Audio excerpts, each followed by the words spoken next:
All right, so you know how to build those really strong business relationships. I bet you think it's all about fancy dinners and expensive conferences, right? Yeah, a lot of people think that. But what if I told you there's a smarter way?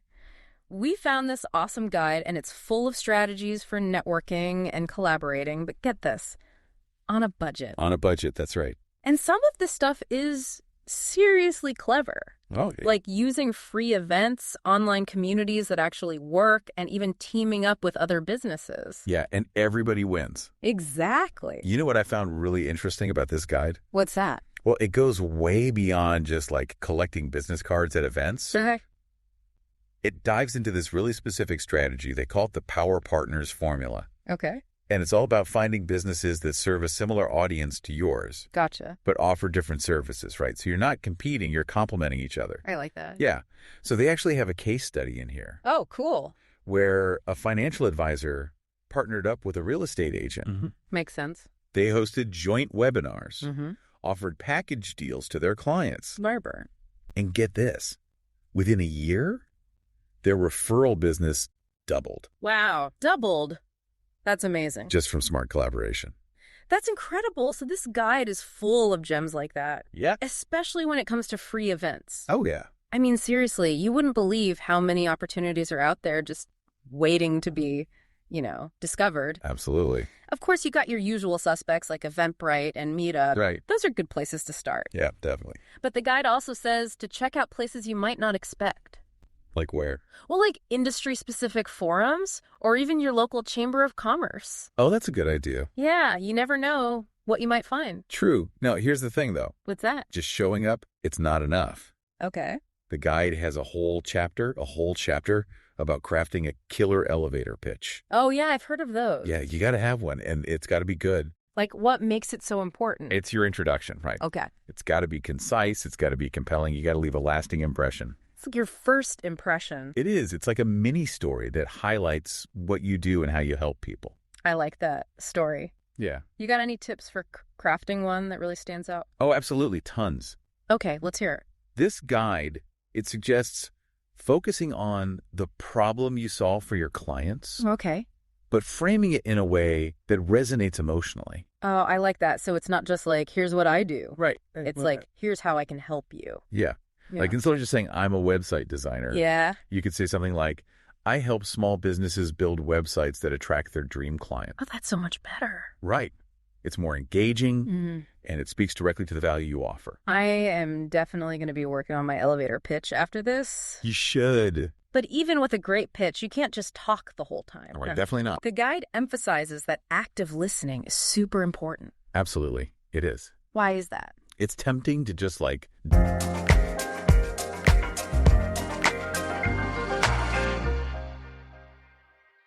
dominate the conversation, Sure. but you really got to focus on the other person. Okay. Ask insightful questions Mm-hmm. and genuinely listen to what they have to say. Right. People can tell if you're actually interested in what they have to say or if you're just waiting to talk about yourself. Yeah, for sure. And that goes a long way in building trust. So true. It's about making a connection, not just a pitch. That's it. Okay, now let's talk about online communities. Okay. Honestly, I used to think they were just for memes and cat videos, Oh, yeah.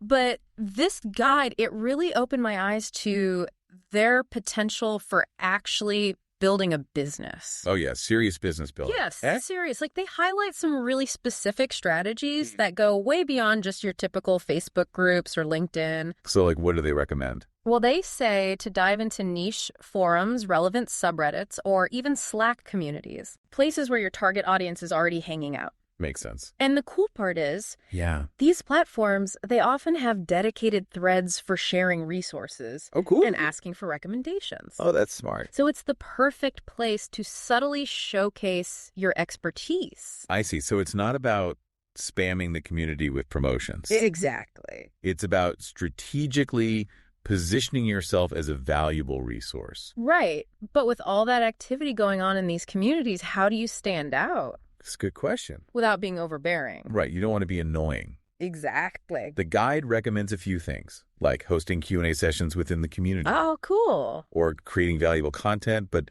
specifically tailored to the group's interests. So you're like giving them what they actually want. Right. You're providing genuine value, and that builds trust and credibility. Way more effective than just dropping links to your website all the time. Much better.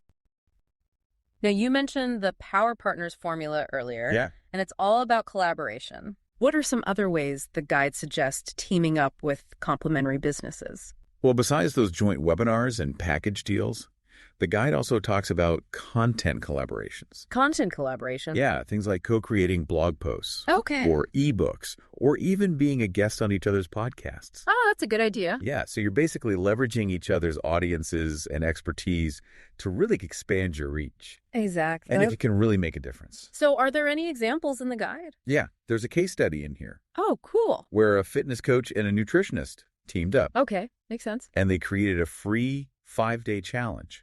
Oh, that's smart. And they promoted it through their email lists and social media. So they're tapping into each other's audiences. Exactly. And it resulted in a huge surge of new leads for both of them. That's what it's all about. Yeah. But hold on. The guide also cautions against just jumping into collaborations, Right. like without proper planning. That's right. You got to have a plan.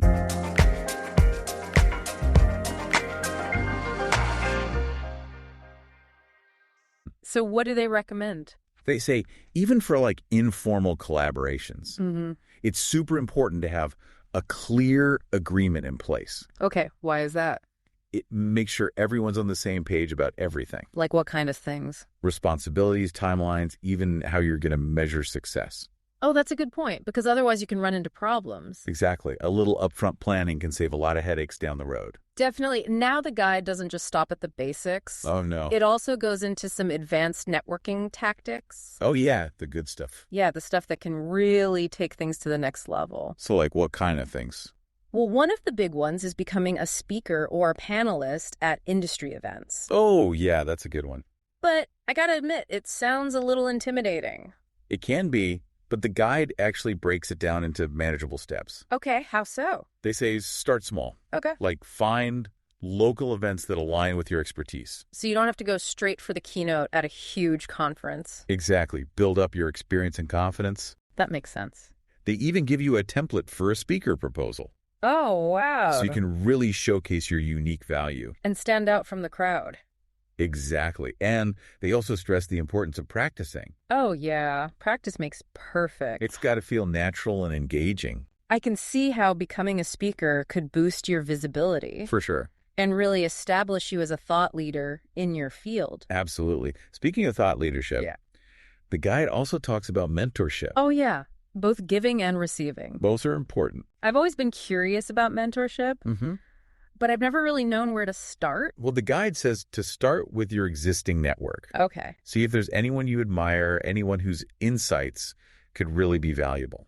So people you already know. Yeah. Or even people you admire from afar. Oh, interesting. They give you a script for reaching out. Oh, wow. They think of everything. It helps you craft a personalized email, Okay. highlighting your goals and why you think their guidance would be beneficial. I love how they give you these actionable templates and scripts. Yeah, it makes it so much easier. Makes it less daunting. Absolutely. And even if someone can't commit to being a full-blown mentor, Yeah. they suggest seeking out micro-mentorship opportunities, What's that? like just a quick coffee chat Okay. or asking for feedback on a specific project. Oh, that's smart. So you don't need like a long-term formal relationship. Right, you can still get valuable insights. Now, what about mastermind groups? Oh, yeah, those are great. What are they exactly? It's like a close-knit group of peers, Okay. and you meet regularly, like once a month or so. And you do what? Brainstorm ideas, share challenges, hold each other accountable.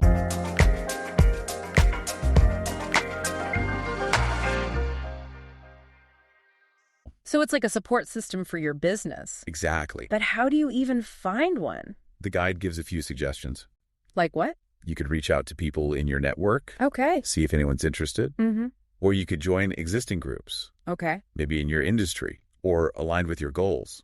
Gotcha. Now with all these networking strategies, we got to remember it's not just about being busy. It's about getting results. Exactly. So how do we track that? That's where measuring comes in. Okay. What do we measure? The guide suggests tracking a few things. Like what? New connections made, of course, Mm-hmm. but also website traffic, social media engagement after collaborations. So we can see if it's actually making a difference. Right. And most importantly, track those business leads. The ones that come directly from your networking efforts. That's what it's all about. So we can see what's working and what's not. Exactly. Then you can refine your strategy. So it's not just about blindly going to every event. No, it's about being strategic. Focusing your efforts. And tracking your progress. Now, there are two more strategies the guide mentions that we haven't talked about. Which ones? Contributing to industry publications. Ah, yes, that's a good one. And skills-based volunteering.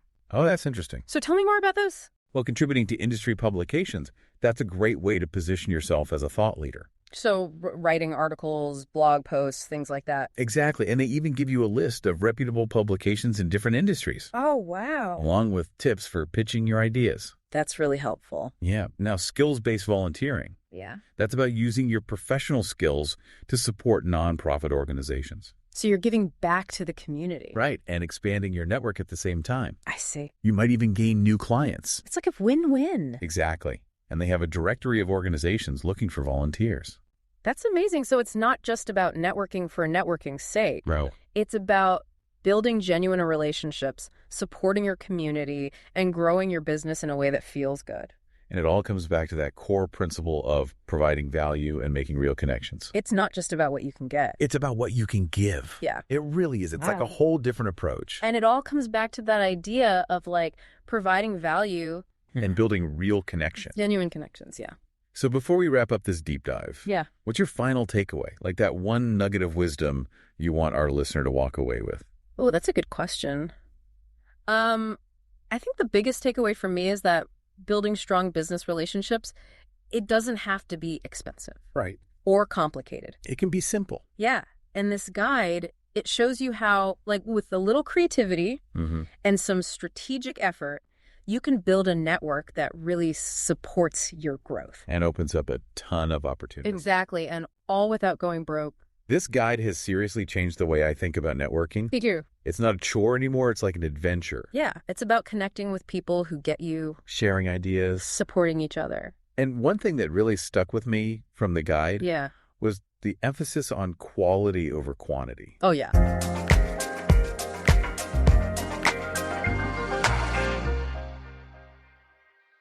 That's huge. Like, it's better to have a few deep relationships than a ton of contacts you never talk to. It's about those real connections. Exactly. So what's one thing our listener can do right now?